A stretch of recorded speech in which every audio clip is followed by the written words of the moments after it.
നെയ്യാറ്റിൻകര കാവുവിളാകത്തുള്ള ഗോപൻ സ്വാമിയുടെ വസതിയിലാണ് ഞാനിപ്പോൾ ഉള്ളത്.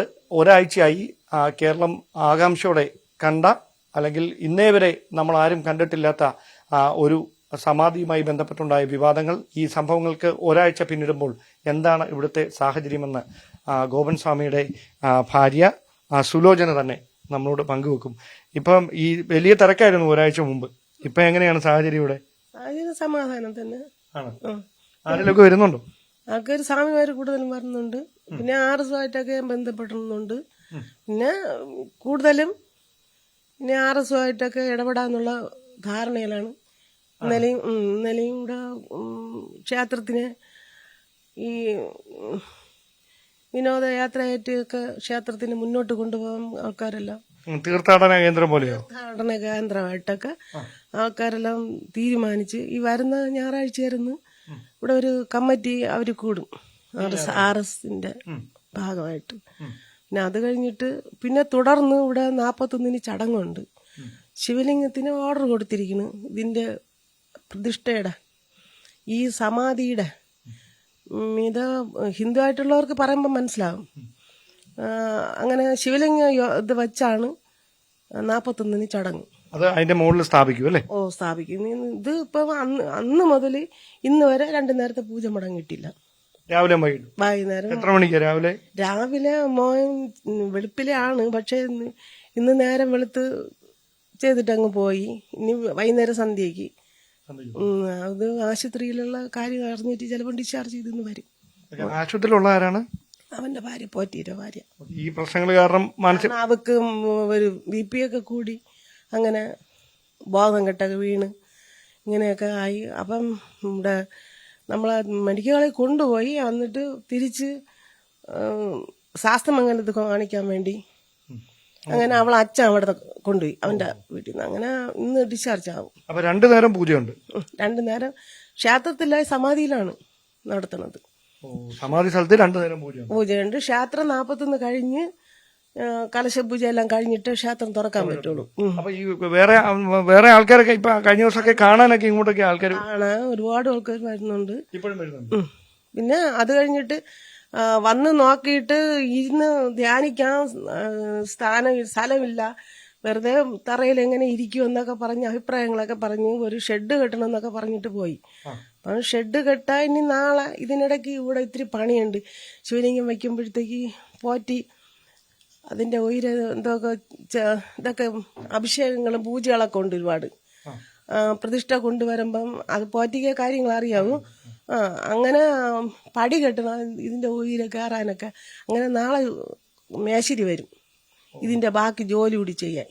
അപ്പം നാളെ കമ്മിറ്റി ഞായറാഴ്ച കൂടുമ്പോൾ ഇരിക്കാനുള്ള സ്ഥലമൊക്കെ നാളെ നിന്ന് ചെയ്യാന്നുള്ള ഏർപ്പാടൊക്കെ ചെയ്തിട്ടാണ് മോൻ ആശുപത്രി പോയത്. അപ്പൊ ഈ സമാധി സ്ഥലത്തിന് മുകളിൽ ശിവലിംഗം സ്ഥാപിക്കാൻ പോവുകയാണ്. ഞായറാഴ്ച എന്തൊക്കെ വീട്ടിൽ നമ്മൾ ഓർഡർ ചെയ്ത് മയിലാടിയിൽ നിന്നാണ് നമ്മൾ ഈ ക്ഷേത്രത്തിന് വേണ്ടി എല്ലാം. അപ്പൊ ഇതിന്റെ ചെലവൊക്കെ വലിയ എമൗണ്ട് ആകത്തില്ലേ? ഞങ്ങൾ 2 പശു നിന്നേനെ കൊടുത്തു.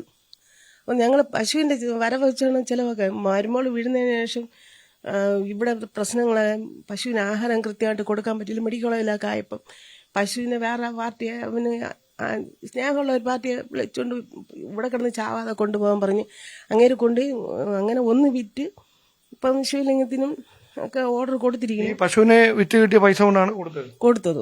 അപ്പൊ ഇവിടുത്തെ കാര്യം അതാണ് ഇപ്പം ബുദ്ധിമുട്ടായിട്ട് നമ്മൾ ധർമ്മസംഘത്തിലായിരിക്കുന്നത്. സന്തകം കമ്പനിയിൽ ഇടയ്ക്ക് പോയെങ്കിലും അവനും ലോണും കാര്യങ്ങളൊക്കെ ആയതുകൊണ്ട് ബുദ്ധിമുട്ട് തന്നെ. എങ്കിലും ഭഗവാന്റെ കാര്യങ്ങൾ കൈലാസ മഹാദേവന്റെ സഹായം കൊണ്ട് എല്ലാം ഭഗവാൻ നടത്തും എന്നുള്ള ഒരു മനസ്സിന്റെ ഉറപ്പ് കൊണ്ടാണ് നമ്മൾ ഓരോന്ന് ചെയ്യുന്നത്. ഒരു പശു ഉണ്ട്, ആ പയ്യന്റെ ഭാഗത്ത് അവര് നോക്ക തന്നെ അത് കറക്കണ പശുവാണ്. അപ്പൊ ആ പൈസ വെച്ചാണ് ഞങ്ങൾ ഇപ്പം ജീവിച്ചുകൊണ്ടിരുന്നത്. ഇനി ഒരു പശു കൂടെ ഉണ്ട്? ഇനി ഉണ്ട്, അവിടെ നിൽക്കണം. ഇനി കൊണ്ടുവന്നില്ല. അതിനെ കൊടുക്കാൻ പോവാണോ? അത് ഇനി കൊടുത്താൽ നമ്മളാരും കഷ്ടമാവും. അതുകൊണ്ടാണ് ഇവിടുത്തെ കാര്യങ്ങൾ നടക്കുന്നത്. അതുകൊണ്ട് എന്ത് ചെയ്യണമെന്ന്. പിന്നെ സനന്ദന്റെ വരുമാനമൊക്കെ വളരെ മോശം. അവനും കുടുംബമല്ലേ.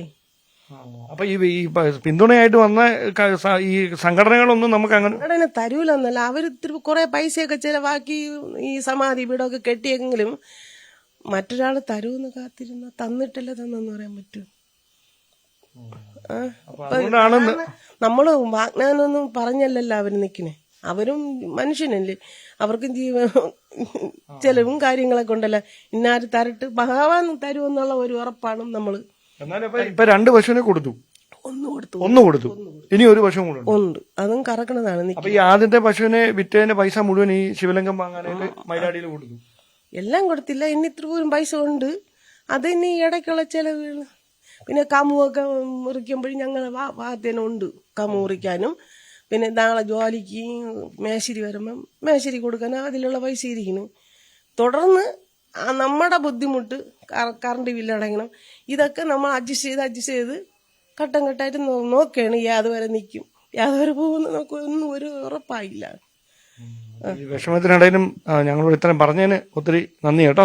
അപ്പോൾ ഇക്കാര്യങ്ങളാണ് ഗോപൻ സ്വാമിയുടെ കുടുംബാംഗങ്ങൾക്ക് പങ്കുവെക്കാനുള്ളത്. ഇനി നമുക്ക് ഈ സമാധി സ്ഥലത്തേക്ക് കൂടി ഒന്ന് എത്തണം. ഇവിടെയാണ് ഋഷിപീഠം എന്ന ആലേഖനം ചെയ്തിരിക്കുന്ന ഗോപൻ സ്വാമിയുടെ സമാധി സ്ഥലം. ഇവിടെ രാവിലെയും വൈകിട്ടും പ്രത്യേക പൂജകൾ നടക്കുന്നുണ്ട് എന്നാണ് അദ്ദേഹത്തിന്റെ ഭാര്യയും കുടുംബാംഗങ്ങളും നമ്മളെ അറിയിച്ചിരിക്കുന്നത്.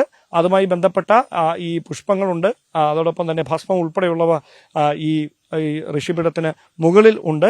അതിന് തൊട്ട് പിന്നിലായി, അതായത് എനിക്ക് തോന്നുന്നു അവിടെ ഒരു എയർ ഹോളാണ് എന്നാണ് നമുക്കത് മനസ്സിലാക്കാൻ കഴിയുന്നത്. അതായത് അകത്ത് നിന്ന് വായു പുറത്തേക്ക് കടക്കുന്നതിന് വേണ്ടിയിട്ടുള്ള ഒരു സംവിധാനം കൂടി ഒരുക്കിയിട്ടുണ്ട്. ഒരുപക്ഷെ അവിടെ തന്നെ ആയിരിക്കാം ഈ ശിവലിംഗം അത് അവിടെ പ്രതിഷ്ഠിക്കാൻ വേണ്ടിയിട്ടുള്ള ക്രമീകരണങ്ങൾ നടക്കുന്നത്. അതുമായി ബന്ധപ്പെട്ടിട്ടുള്ള കൂടിയാലോചനകളൊക്കെ ഈ വരുന്ന തൊട്ടടുത്ത ദിവസങ്ങളിൽ തന്നെ നടക്കുകയാണ്. ഇവിടെ ശിവലിംഗം പ്രതിഷ്ഠിച്ചതിന് ശേഷം ഇതിന് ചുറ്റും ഒരു ധ്യാനിക്കാൻ ഇരിക്കുന്ന തരത്തിലുള്ള ക്രമീകരണങ്ങളുടെ സജ്ജമാക്കിക്കൊണ്ട് ഇവിടെ ഒരു തീർത്ഥാടന കേന്ദ്രമാക്കി മാറ്റുന്നതിന് വേണ്ടിയിട്ടുള്ള കൂടിയാലോചനകളാണ് വിവിധ സംഘടനകളുടെ നേതൃത്വത്തിൽ ഈ കുടുംബാംഗങ്ങളുമായി ആലോചിച്ചിപ്പോൾ പുരോഗമിച്ചുകൊണ്ടിരിക്കുന്നത് എന്നുകൂടിയാണ് ഈ കുടുംബം ഇപ്പോൾ വ്യക്തമാക്കുന്നത്. എന്തായാലും ഈ സമാധി കഴിഞ്ഞ് ഒരാഴ്ച പിന്നിടുമ്പോൾ ഗോപൻ സ്വാമിയുടെ സമാധി സ്ഥലത്ത് നിന്നുള്ള കാഴ്ചകൾ ഇതൊക്കെയാണ്. ക്യാമറമാൻ ബിബിൻ മുരളിക്കൊപ്പം ഡാൻ കുര്യൻ, ന്യൂസ് 18.